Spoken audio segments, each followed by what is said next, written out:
যে পৰিস্থিতি চিচুৱেশ্যনৰ মাজতো যে মোৰ চিন্তা কৰি পেলাই যে মোক এজন মোৰ দায়িত্ব অৰ্পণ কৰাৰ কাৰণে যে আজি ইহঁতে কালিতো আপোনালোকে চাইছে নটিফিকেশ্যনটো ওলাই গ'ল, এতিয়া শপত গ্ৰহণ আছে। মই ভাল লাগিছে, আনন্দ লাগিছে, সন্মান পালেতো চবৰে ভাল লাগে। তো তেনেকুৱা মোৰ এটা ফিল হৈছে আৰু লগে লগে মোৰ এনেকুৱা হৈছে মোৰ দায়িত্ব বাঢ়িছে।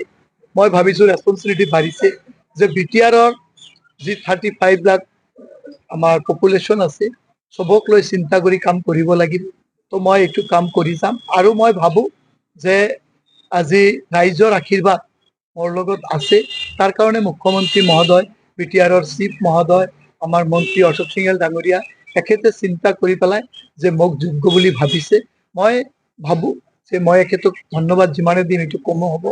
মই ধন্যবাদো জনাইছোঁ আৰু লগে লগে শ্ৰদ্ধা জনাইছোঁ আৰু মই এইখিনি ক'ব খুজিছোঁ যে মই আগন্তুক দিনত যি মোক দায়িত্ব অৰ্পণ কৰিছে মই নিষ্ঠা আৰু সততাৰে মই কাম কৰি যাম আৰু যি ডিপাৰ্টমেণ্টে মোক দিয়ক মই এই ডিপাৰ্টমেণ্টক এটা ভাল দৰ্জা দিম আৰু বিটিআৰক এটা পৰিৱৰ্তন আনি মই কাম কৰিম। এইখিনি মোৰ ইচ্ছা আৰু মই আপোনালোকক সাংবাদিক ভাইসকলক অনুৰোধ জনাইছোঁ যে আপোনালোকে আশীৰ্বাদ কৰিব, দোৱা কৰিব যাতে মই এই 35 লাখ জনসাধাৰণৰ আশীৰ্বাদ লৈ আপোনালোকৰ আশীৰ্বাদ লৈ যাতে মই ৰাইজৰ হৈ কাম কৰি যাব পাৰোঁ।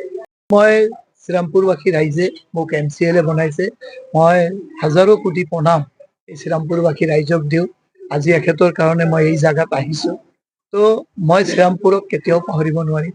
শ্ৰীৰামপুৰৰ বাকী ৰাইজৰ যি মৰম আশীৰ্বাদ মোৰ লগত সদায় আছে আৰু থাকিব আৰু মই যিমান দিনলৈকে জীয়াই আছোঁ শ্ৰীৰামপুৰবাসীৰ যিকোনো ৰাইজৰ যি অসুবিধা হ'ব মই তাত উপস্থিত হৈ মই সহায় সহযোগিতা কৰিম আৰু মৰাৰ আগদিনলৈকে মই শ্ৰীৰামপুৰবাসী ৰাইজৰ লগত থাকিম। এইটো এটা আৰু 2 নম্বৰ কথা মই ভাবোঁ যে কাম কৰাটোই আমাৰ মানৱ জীৱনৰ এইটো ডাঙৰ ধৰ্ম।